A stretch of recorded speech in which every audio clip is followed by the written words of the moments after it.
Regarding the post-operative CAT scans, due to the extent of the surgery, obviously, we know there's scar tissue. Does that make it more difficult in reading the post-operative CAT scans?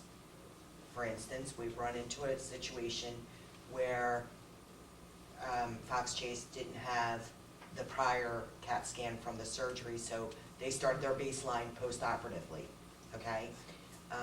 Last CAT scan didn't really show anything of a change. Not sure what they're saying is that a little bit of the cancer, because there was 2% left of the cancer, 98% was removed. Is that scar tissue or is it cancer? Is that a normal,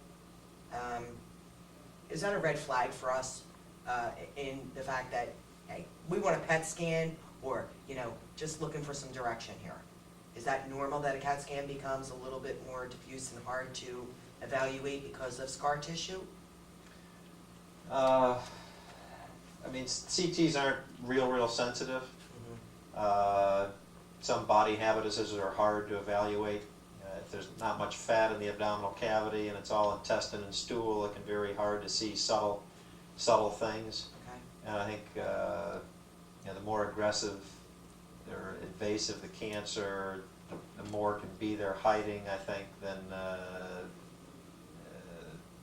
the slow-growing, the benign DPAN. You're not going to hide.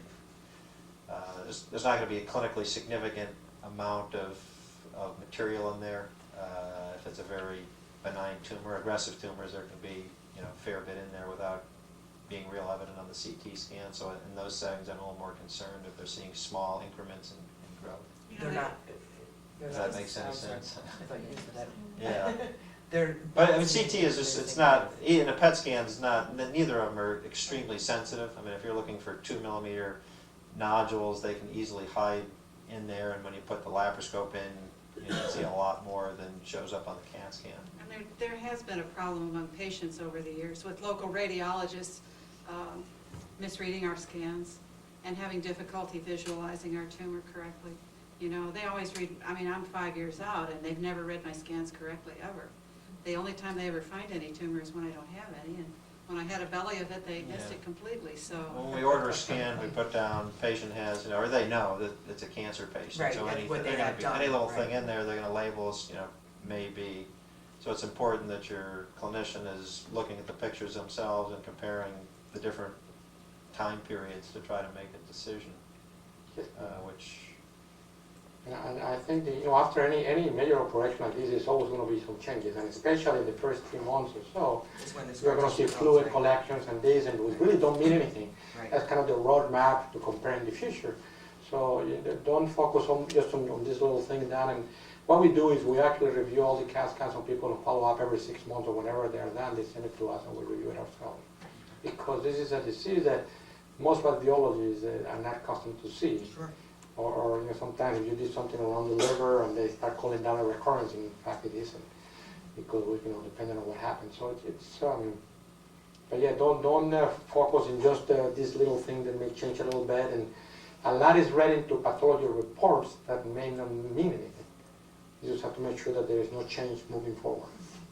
And just one comment about PET scans. So in the low-grade mucinous tumors, they're not can be very This wasn't great. misleading.